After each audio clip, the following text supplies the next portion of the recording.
सेनापती मान्यता माननीय शिवसेना प्रमुख श्रीमंत बाळासाहेब ठाकरे यांचा आवाज कुणाचा?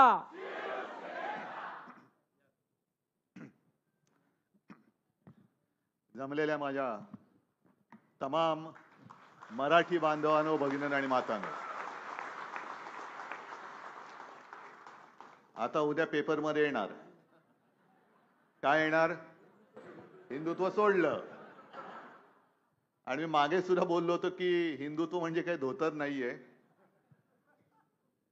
उलट मी तर म्हणेन की जसं शिवसेना प्रमुखाने आपल्याला एक घोषवाक्य दिलं होतं, कारण ती त्या काळाची गरज होती, गर्व से कहो हम हिंदू है, तशीच आजपासून सुरुवात करा. गर्व से कहो हम हिंदू है आहोतच, पण अभिमानाने म्हणा मी मराठी आहे.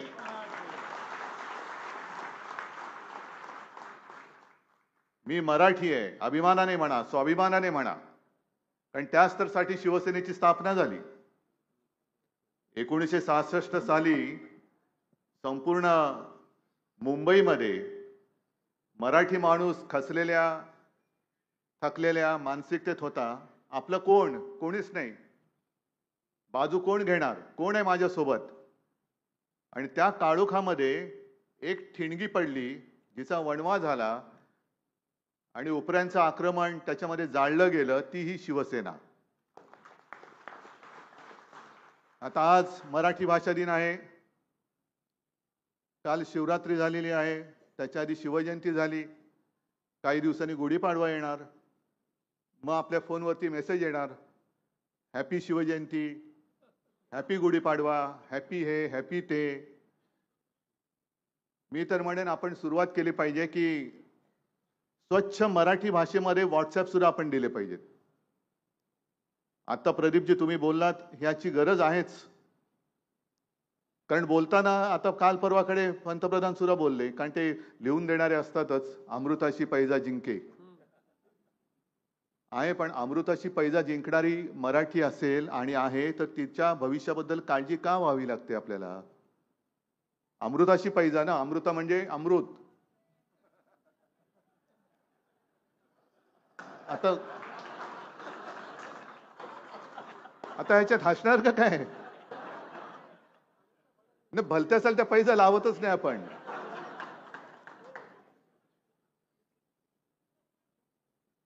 नाही तर तुम्ही अशा वेळेला हसता, मला पुढचं काही सुचत नाही. मी आपल्या बोलण्याच्या ओघात बोलतो आणि तुम्ही काहीतरी नको तो अर्थ काढता. तर अमृताची पैजा जिंकणाऱ्या या माझ्या मराठीबद्दल चिंता करण्याची गरज काय आहे? आणि हा दरवेळेला या दिवशी कुसुमाग्रज, मग त्यांची त्या दिवशी गाणी ऐकत बसतो आपण, कविता ऐकतो. इथेच आता गेल्या अनेक वर्ष आपण इथेच मराठी भाषा दिन साजरा करतोय.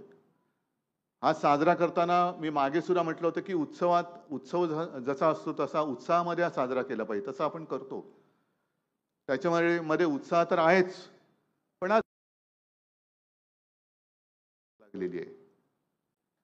चिंतेची किनार एवढ्यासाठी की गद्दारी करून आपलं सरकार पाडल्यानंतर हमें मराठी नाही आती हे आपल्या घरामध्ये आपल्याला ऐकून घ्यावं लागतं. मी म्हणेन असं जिकडे आवाज येईल तिकडे त्याच्या कानाखाली मराठीचा आवाज उमटला पाहिजे.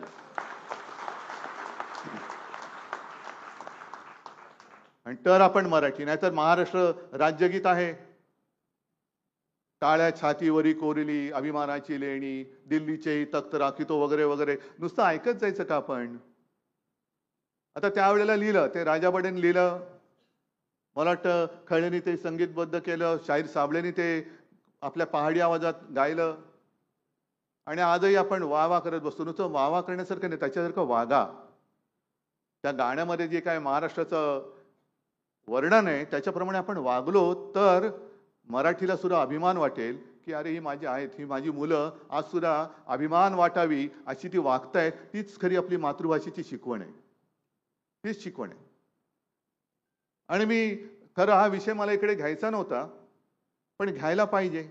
कारण नको ते विषय, नको ती माणसं नको त्या ठिकाणी घेतात. आता काल परवाकडे आपलं मराठी साहित्य संमेलन झालं. तर साहित्य संमेलन झालं का आणखीन काय संमेलन होतं दिल्लीमधलं, त्याच्यात पंतप्रधान जे बोलले ते बोलले, पण विशेष म्हणजे त्याच्या ज्या अध्यक्ष आहेत भवाळकरबाई, त्यांनी जे काही विचार मांडले त्याच्यावरती चर्चा व्हायला पाहिजे होती. त्याच्यासाठी ते संमेलन होतं. मराठीचं नुसतं कौतुक करण्यासाठी ते संमेलन नव्हतं, तर महाराष्ट्र नेहमी देशाला दिशा दाखवतं, ते दिशा दाखवणारं ते भाषण होतं. म्हणून मला ते भाषण आवडलं. तुम्ही सुद्धा ते ऐकलं नसेल तर ऐका, वाचा. आणि त्याच्यामध्ये त्यांनी जे काही मुद्दे मांडले खरंच विचार करण्यासारखे आहेत. की मी जैविक नाही असं बोलणाऱ्यावरती आपण किती विश्वास ठेवावा, ह्याच्यावरती देशभरात चर्चा व्हायला पाहिजे. की जो सांगतो की आता मला असं वाटतं की माझं जन्म मुझे भगवान ने भेजा है, आणि त्याच्यावरती आपण विश्वास ठेवतो. नाही, महाराष्ट्र हा तसा नाहीये. अगदी साधू संतांची शिकवण घेतली तरी सुद्धा साधू संतांनी आपल्याला जगावं कसं आणि नेमकं जगणं म्हणजे काय हे दाखवून दिलं. म्हणून तर ते साधू संत झाले. आणि त्यांनी जे काय सांगितलं, भवाळकरबाईंनी सांगितलं, आणि खरं आहे. त्याच्यानंतर त्या कुंकवाबद्दल बोललेल्या आहेत. किती जणांनी विचार केला त्याच्याबद्दल, किती जणांच्या डोक्यात हा विचार आला होता. म्हणजे माझे आजोबा जे विचार देत होते म्हणून त्यांना प्रबोधनकार म्हणतात, त्या विचारांशी मिळते जुळते त्यांचे विचार आहेत. अगदी कुंकवावरनं त्या ज्या काय बोलल्या. तसंच मला जे काय वाटतं ना, की आपण कशी नेमके कुठे जायचं आपल्याला तेच कळत नाही. म्हणजे एका बाजूला आपण चांगला फटाके वाजवतो का, कारण आपलं यान मंगळावरती गेलं. आपलं म्हणून आपण अभिमान तो मोठ्या चांगल्या ह्याच्यात करतो की बघा आमच्या देशाचं यान मंगळावरती गेलं. आणि मंगळावरती यान उतरत असताना पृथ्वीवरती आपण माणसाच्या पत्रिकेत मंगळ शोधत असतो. म्हणजे मंगळावरती माणूस आणि इकडे माणसाच्या पत्रिकेत मंगळ, नेमकं जायचंय कुठे तुम्हाला. ह्या सगळ्या ज्या काही गोष्टी आहेत, काय माझं म्हणणं आहे की केवळ धार्मिक कर्मकांड करणं म्हणजे संस्कार नाहीत, तर चांगला नागरिक म्हणून जगाला शिकवणं म्हणजे संस्कार आहेत. मी केलं ना, आता सुद्धा मला गंगेचं पाणी दिलं आहे. काय ते नमोमी गंगा वगैरे आहे, सगळ्या गंगेबद्दल मान आहे, सन्मान आहे, सगळं आहे. पण मी जाऊन नुसतं गंगेमध्ये स्नान करून आलो, इकडे 50 खोके घेतले आणि तिकडे डुबकी मारून आलो, उपयोग काय त्याचा. इकडे घ्यायचं, इकडे गद्दारी करायची, महाराष्ट्राची गद्दारी करायची, 50 खोके घ्यायचे आणि तिकडे जाऊन डुबकी मारून आला म्हणजे कोणाचं पाप नाही धुतलं जात. गद्दारीचा शिक्का तसाच राहणार आहे, किती डुबक्या मारा.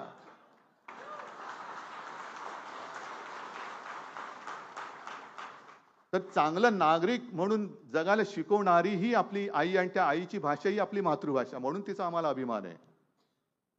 त्याच्यानंतर दुसरे ते संजय सोनवणे सुद्धा जे बोलले, संजय सोनवणेच ना, की रामराम आपल्याकडे एक पद्धत आहे, म्हणजे होती म्हणायची का आहे अजूनही कळत नाही. आपले आरविन इनामदार म्हणायचे रामराम म्हणायचे ना, गावात गेले सुद्धा रामराम पाहुणं कसं काय. आता रामराम म्हणणारे आपण जय श्रीराम कधी म्हणायला लागलो हेच आपल्याला कळलं नाही. कोणी म्हणायला लावलं आपल्याला जय श्रीराम.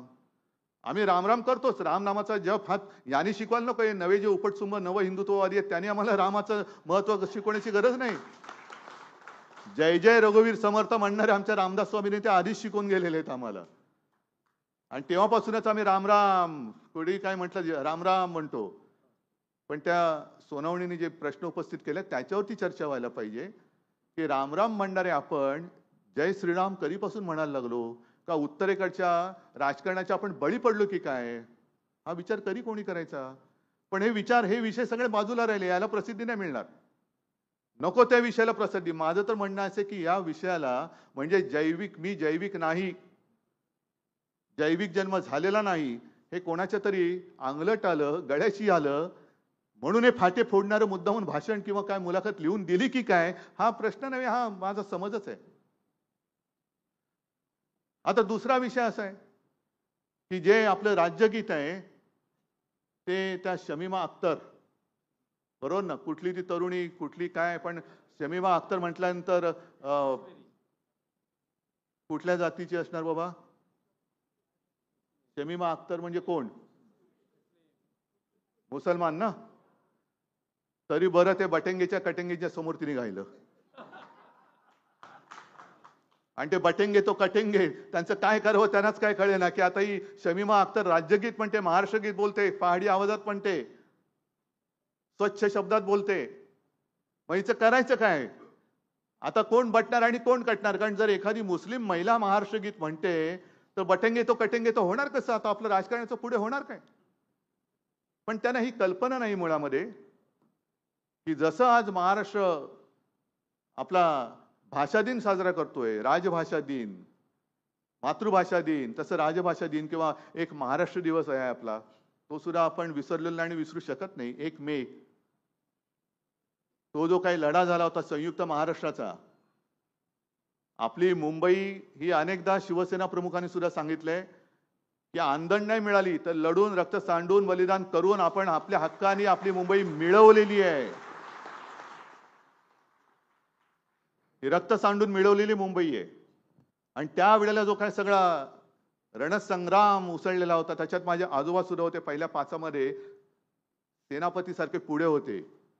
खिडकीतनं, घराच्या खिडकीतनं बघत नव्हते ते काय चालले म्हणून. दुर्दैवाने काय झाले, ज्यांचा ना स्वातंत्र्य लढ्याशी संबंध, त्यांच्या हातात देश गेलेला आहे, आणि संयुक्त महाराष्ट्राची ज्यांचा संबंध नाही त्यांच्या हातामध्ये आज राज्य गेलेलं आहे. हे आपलं दुर्दैव आहे. म्हणून यांना राज्याची आणि देशाची किंमत नाही पडत. पण त्या संयुक्त महाराष्ट्राच्या लढ्यामध्ये 27 जुलै 1956 दिल्लीमध्ये संसदेसमोर निदर्शनं करण्यात आली होती. आपली मराठी माणूस हजारो लाखोच्या संख्येने तिकडे गेला होता. आणि तेव्हा त्या निदर्शनं करणाऱ्यांच्या आघाडीवरती होता एक तरुण, ज्याला मी आजोबांना भेटायला येताना घरी बघितलेलं आहे, शाहीर अमर शेख. शाहीर अमर शेख. मी त्यांना आजोबांना भेटायला खूप लोक यायचे. शाहीर अमर शेख यायचे, राजा बढेसुरा यायचे, धनंजय कीर यायचे, अंत काणेकर यायचे, सेनापती बापट यायचे, दत्त वामन पोद्दार यायचे, कितीतरी यायची मोठी मोठी माणसं. हल्ली मोठी माणसं आता दिसतच नाही मुळे, कारण मुळामध्ये माणसं ही त्या उंचीला पोचतच नाही. पण शाहीर अमर शेख यांनी दिल्ली दणाणून सोडली होती. आणि त्यांचं ते गाणं होतं, ते गायचं की जागा मराठा आम जमाना बदलेगा. मराठा म्हणजे मराठी माणूस आता जागा झालेला आहे, आता जमाना बदलेला, आणि तो बदलून दाखवला होता. आणि त्या गाण्यातली एक आणखीन एक ओळ होती ज्याच्यामुळे दिल्लीवाले सुद्धा असे रोमांचित झाले होते. 2 कौडी के मोल मराठा बिकने को तैयार नहीं. आताचे स्वतःला मराठी म्हणवणारे दिल्लीत गेले तर दिल्ली काय म्हणते, याला बिका हुआ है, आ जाओ. पण तेव्हाचे मराठी म्हणजे आपला मराठी माणूस कसा होता, 2 कौडी के मोल मराठा बिकने को तैयार नहीं. ते गेलं कुठे आपलं स्वत्व? गेलं कुठे स्वत्व? आज सगळे विकाऊ झालेत, टाकाऊ झालेत, लाचार झालेत. आणि आपली मराठी भाषा दिन आम्ही साजरे करतो आहोत. साध्या साध्या गोष्टी आज मी पेपरमध्ये वाचलं की जे एक मराठी भाषा भवन ज्याचं भूमिपूजन मी केलं होतं, आजपर्यंत जर का आपली सत्ता असती, आपलं सरकार असतं, तर कदाचित आजचा हा सोहळा आपण त्या भवनात सादर केला असता, मराठी भवनामध्ये. पण यांनी पाडून ठेवलं. त्याला आज कुठेतरी चालना मिळाले म्हणजे काय केले मला कल्पना नाही. पण त्याच्या समोर आणखीन एक गोष्ट आपण करणार होतो, आणि ती मी करणार, नक्की करणार. मराठी रंगभूमीचं पूर्णपणे इतिहास सांगणारं, त्याचं वाटचाल सांगणारं दालन ते बिर्ला तिकडे आहे ना चौपाटीवर, बिर्ला क्रीडा केंद्र ना. हा, नाही तरी थिएटरवाले घाबरतील. बिर्ला क्रीडा केंद्र तिकडे मराठी रंगभूमीचा इतिहास सांगणारं दालन आपण करणार म्हणजे करणारच. कारण मध्यंतरी मी पेपरमध्ये वाचलं, मला वाटतं महाराष्ट्र टाइम्स मध्ये आलं होतं, त्याचा शासन आदेश निघाला होता. सगळे आराखडे मंजूर झालेत, फक्त भूमिपूजन करायचं आणि काही इकडे तिकडच्या काही परवानग्या होत्या ते झालं की काम सुरू झालं असतं त्याचं. पण ते काम याने आता रद्द करून त्यांच्या लाडक्या कॉन्ट्रॅक्टरला द्यायचं चाललेलं आहे. का? Banquet hall. कसलं बँक्वेट हॉल आणि पार्किंग, म्हणजे सगळे परत उपरे येणार तिकडे. मुंबई ही माझ्या महाराष्ट्राची राजधानी आहे. आणि या महाराष्ट्राच्या राजधानीत ज्या एका आपल्या रंगभूमीने मी असं म्हणत नाही की रंगभूमी केवळ मनोरंजन करते, रंगभूमीने सुद्धा समाजासाठी खूप मोठं योगदान दिलेलं आहे. वेगवेगळ्या प्रकारची नाटकं राजकारणी करतात ती वेगळी, पण त्या वेळेला आवश्यक असणारी नाटकं ही त्यांनी रंगभूमीवर आणून, मग ते कोल्हटकर असतील, खाडीलकर असतील, कोणी असतील, सगळे असतील, त्यांनी त्या वेळेला आणली. आणि समाजाने काय करायला पाहिजे हे नाही म्हटलं तरी शिकवण दिली. मग ती संपूर्ण एक इतिहास सांगणारं ते दालन हे आपण नाही बांधणार तर दुसरं कोणी बांधायचं. आणि आता हे जे बाळासाहेबांचे विचार, दुबईला जाऊन क्रिकेट मॅच बघतात हिंदुस्थान पाकिस्तान. हे बाळासाहेबांचे विचार सांगणार आम्हाला. नाही, हिंदुस्थान पाकिस्तान क्रिकेट मॅच कुठेही हो, दुबईत असली तरी तिकीट काढून आम्ही जाऊ आणि सगळ्यांची पोरं बाळ तिकडे जाऊन मॅच बघतायत आणि इकडून आम्हाला बाळासाहेबांचे विचार शिकवतायत. का तिकडे आवाज का उठवत नाही? मंत्रीपद नाही मिळालं तर गावी जाऊन बसता. मग इकडे मराठी रंगभूमीचं दालन जे आम्ही करतो आहोत त्याचे सगळे आराखडे मंजूर आहेत, शासन आदेश निघालेला आहे. नाही ते रद्द झाले तरी चालेल, पण तिकडे सुद्धा कॉन्ट्रॅक्टर आला पाहिजे, तिकडे सुद्धा उपरेच घुसले पाहिजेत. आम्ही घुसू देणार नाही. जर तिकडे कोणी तिकडे वीट रचायचा प्रयत्न केला तर सगळा मराठी माणूस येऊन तिकडची ती वीट उखडून फेकल्याशिवाय राहणार नाही. तिकडे रंगभूमीचा दालनच आम्ही करणार. करा ना, असे काहीतरी निश्चय करा. निश्चय केल्याशिवाय काही होत नाहीये. आणि कुसुमाग्रजांचं अरविंद, मला थोडंसं, मी पण 2 ओळी लिहून आणल्या. मला वाटलं अरविंद नेमकं त्याच बोलतात की काय, पण नाही, जरा बरं वाटलं म्हणून मी 2. काय होतं, मला वाचून नाही बोलण्याची सवय, कारण वाचून बोलायची सवय झाली असती तर कदाचित मी, जाऊ दे आता, म्हणून मी ते होत नाही, ते जाऊ द्या. तर मराठी भाषेच्या म्हणजे असं आपण कधीच म्हणत नाही की दुसऱ्या भाषेचा दुश्वास करा, नाही, कधीच नाही. शिवसेना प्रमुखाने पण नाही सांगितलं. म्हणजे मराठी शाळा बंद पडतायत, दुर्दैव आहे. पण आता काय झालंय की पालक, म्हणजे आता माझी पण मुलं मराठी इंग्लिश शाळेत शिकले ना, तेव्हा किती काऊर उठलं होतं. मराठी करणाऱ्यांची मुलं इंग्लिश शाळेमध्ये जातात. पण आज दोघांनी, माझ्या दोन्ही आदित्यला आणि तेजसला उभं करा आणि मराठीत बोलून दाखवा, त्यांच्याशी ते कसे मराठी बोलतात ते पण बघा. ह्याचं कारण घरातले संस्कार. ज्या क्षणी आदित्यला इंग्लिश शाळेमध्ये आम्ही ऍडमिशन मिळण्यासाठी जात होतो तेव्हाच मला बाळासाहेबांनी सांगितलं होतं, मला आणि रश्मीला, की एक लक्षात ठेवा, इंग्रजी शाळेमध्ये घरामध्ये मराठी, आणि घरामध्ये ते डॅड मॉम नाही चालणार, इकडे आई बाबाच बोलायचं, कारण हे संस्कार आहेत. आम्ही मराठी शाळेत शिकलो, तुम्ही सुद्धा मराठी शाळेत शिकलात.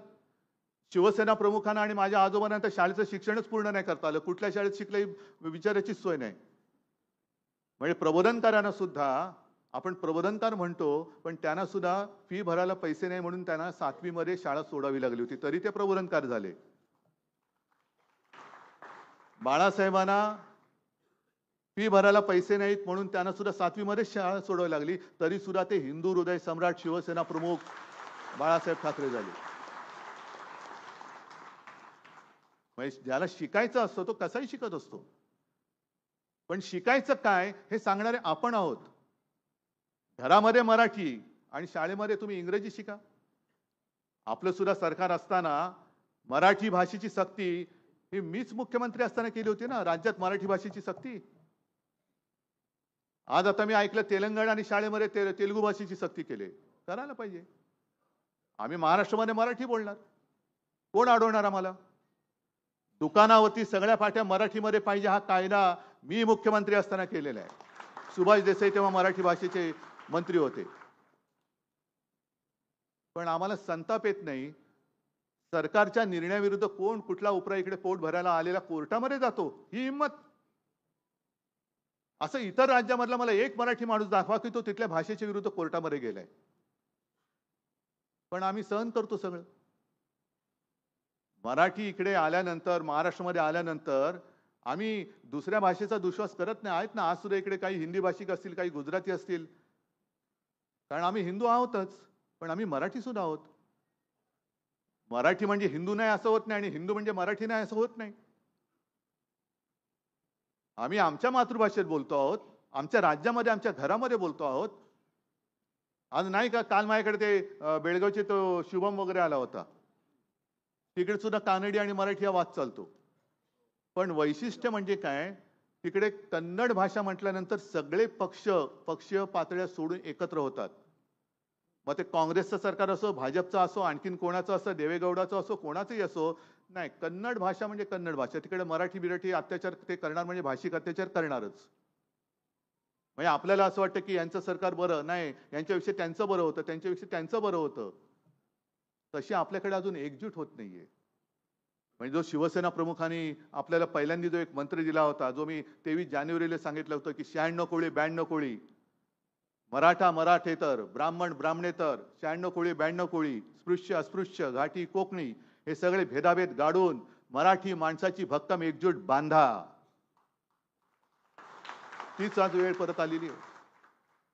कारण आज नाही म्हटलं तरी हम करे सो कायदा हे त्या 2 जणांचंच. मी सगळ्या गुजराती समाजाविरुद्ध नाही, पण हे जे 2 जण जे आहेत त्यांना महाराष्ट्र आणि मराठी खतम करायची आहे. मुंबईचं महत्व खतम करायचं आहे. मुंबईतला सगळा उद्योगधंदा बाहेर न्यायचा आहे. का सगळं हिरे बाजार नेला, सगळं नेलं, काल पेटंटचं कार्यालय नेलं, सगळं घेऊन जायचं आणि मराठी माणसाच्या हातामध्ये फक्त भिकेचा कटोरा द्यायचा. नाही, तो कटोरा तुमच्या तोंडावर मारून मराठी माणूस तुमच्या समोर हक्काने आणि स्वाभिमानाने देश पुढे नेल्याशिवाय राहणार नाही. नाही ते नाही, जाऊ दे, ते त्यांचं खाजगी आहे, आपल्याला काय करायचं. आणि आज कुसुमाग्रजांची जयंती आपण साजरी करत असताना, जन्मदिवस साजरा करत असताना जी दोन ओळी त्यांच्या ज्या मी मुद्दामून आणल्या होत्या, की असं मी परत परत सांगतो की मराठी भाषेचा अभिमान म्हणजे दुसऱ्या भाषेचा दुश्वास अजिबात नाही. या तुम्ही तुमच्या घरात, आम्ही आलो तर आम्ही तुमचा मान राखू, पण आमच्या घरात आलात तर तुम्ही माझ्या मातृभाषेचा आणि माझ्या आईचा मान तुम्हाला राखायलाच पाहिजे. आम्ही तुमचा राखतो, तुम्ही आमचा राखा.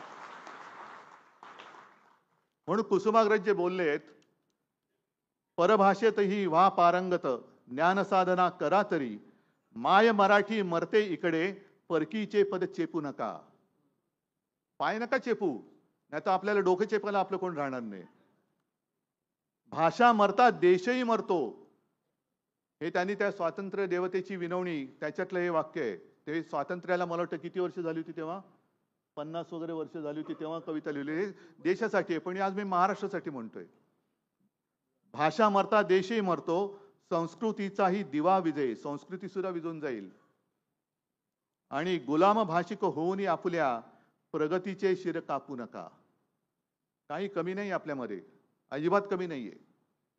उलट मी तर म्हणेन, आपली मराठी भाषा जेवढी समृद्ध आहे, त्या दिल्लीश्वराने मी गेल्या वर्षी इथूनच बोललो होतो, किंवा विधानसभेत सुद्धा मी बोललो होतो. अभिजात भाषा द्यायला किती काचकूच केली त्यांनी, आणि बरोबर निवडणुकीच्या तोंडावरती त्यांनी आपल्याकडे तुकडा फेकावा तसं फेकून दिलं. जा, मराठी भाषेला अभिजात भाषेचा दर्जा दिला. अरे तुम्ही कोण अभिजात भाषेची दर्जा देणार आहे? कारण ज्या महाराष्ट्रामध्ये छत्रपती शिवाजी महाराज झाले, त्यांची भाषा ही मराठी होती, आणि छत्रपती शिवाजी महाराज झाले नसते तर तुम्हाला दिल्ली दिसली नसती. आज जी काय तुमची मस्ती, म्हणजे त्यांची मस्ती चाललेली आहे, ती मस्ती करायला शिल्लकच राहिले नसते. कारण शिवाजी महाराज झाले, या राज्यात जन्माला आले, म्हणून तर पुढचं आक्रमण थांबलं. पण तुम्ही शिवाजी महाराजांच्या भाषेला सुद्धा अभिजात भाषेचा दर्जा द्यायला तुम्ही सगळं किस पाडत बसलात आणि विलंब लावला, आणि निवडणुकीच्या तोंडावरती मुहूर्त साधून केलात. ती तुमची थेरं काय आम्हाला कळत नाही. अशा खूप गोष्टी आहेत. पण मगाशी जी काय त्यांना कोणत्या भाषेत धन्यवाद द्यायचे, की मी मराठी, आणि त्याच्यात माझंही कौतुक केलं, शिवसेनेचं कौतुक केलं, तुमचं कौतुक केलं. तर मराठी म्हटल्यानंतर जगायचं कसं, हा प्रश्न आलाच. की मराठी पण आहे, हा कळला पाहिजे त्याच्या वागणुकीतून.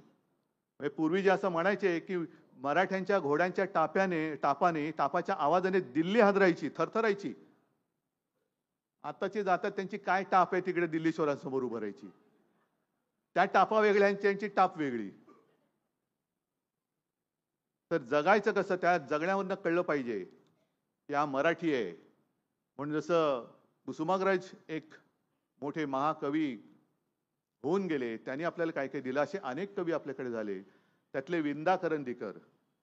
आता विंदा करंदीकर म्हटल्यानंतर आपल्याला एकच कविता माहितीये, काय, देणाऱ्याने देत जावे, घेणाऱ्याने घेत जावे. ते आता सगळे ते देणारा देत गेला आणि घेणारा लुटत गेला. पण जगायचं कसं, तर विंदा करंदीकर यांनी लिहिलंय, असे जगावे दुनियेमध्ये आव्हानाचे लावून अत्तर. अरे आव्हान कसलं आव्हान, त्याचं अत्तर म्हणून लावतो जा. आव्हानाचे लावून अत्तर, नजर रोखून नजरेमध्ये आयुष्याला द्यावे उत्तर. जय हिंद, जय महाराष्ट्र.